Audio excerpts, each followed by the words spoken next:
As of this week, the state agency responsible for regulating animal doctors is giving up a bit of control for the next 4 years.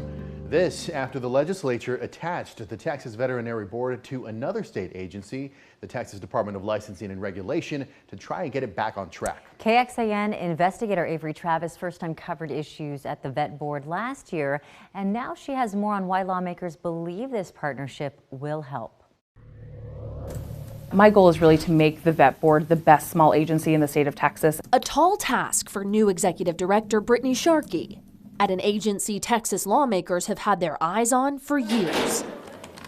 Last year, when a KXAN investigation revealed dozens of disciplinary records still missing from a website supposed to help you learn more about your pet's doctor, leadership at the Board of Veterinary Medical Examiners blamed an ongoing data migration. It's not going to be me. You can ask others. I'm not apprised. I'm sorry. You heard me talking. I cannot make any kind of public comment. But refused to sit down at the time with KXAN to further explain. We're focused on consumer protection. The executive director of the Texas Department of Licensing and Regulation says his agency currently operates this kind of public database for its near 900,000 licensees across 37 different fields and professions. Now, TDLR will help the vet board do the same. That will be one of the paramount things that we put in place. The citizens need to have access to that. I personally am a big advocate for government transparency.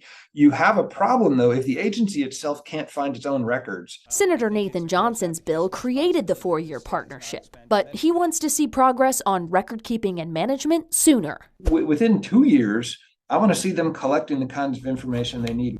There's a new game in town, and we are transparent, accountable, and making sure that we're doing everything we need to be doing. And you're not going to get stonewalled. You're not going to get, it's not going to be a challenge to get documents and ask us for things. We're going to be able to respond to those requests in a way that the previous administration just wasn't. Sharkey, who'd previously served as the agency's general counsel, produced records showing in fiscal years 2021 and 22, the number of compliance inspections completed by the agency of the vets it licenses dropped to less than 100, down from roughly 900 each year prior. Those same years, the agency's board executed just around half the number of disciplinary orders as it had in years past. You were at the agency before when some of these problems were going on.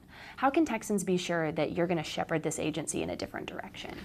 I think the most important part of that is that, I did leave the agency. I saw that we were not meeting our mission to Texans.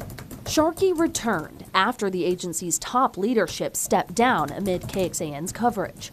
As proof of progress, she points to new numbers, with more than 700 inspections done this fiscal year and 101 disciplinary orders signed. So I take this very seriously. I'm a pet owner. I could not have more skin in the game if I tried, and I want Texans to know that we are really committed to making sure that their veterinary care is the best they can possibly receive. Avery Travis, KXAN Investigates.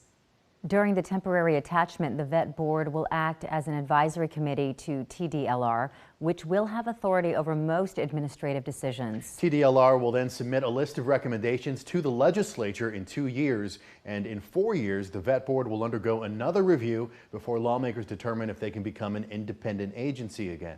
Well, we'll continue to follow this. You can check out our original investigation and the full series online right now at KXAN.com under the Investigations tab. Just search for Vetting Your Pet's Vet.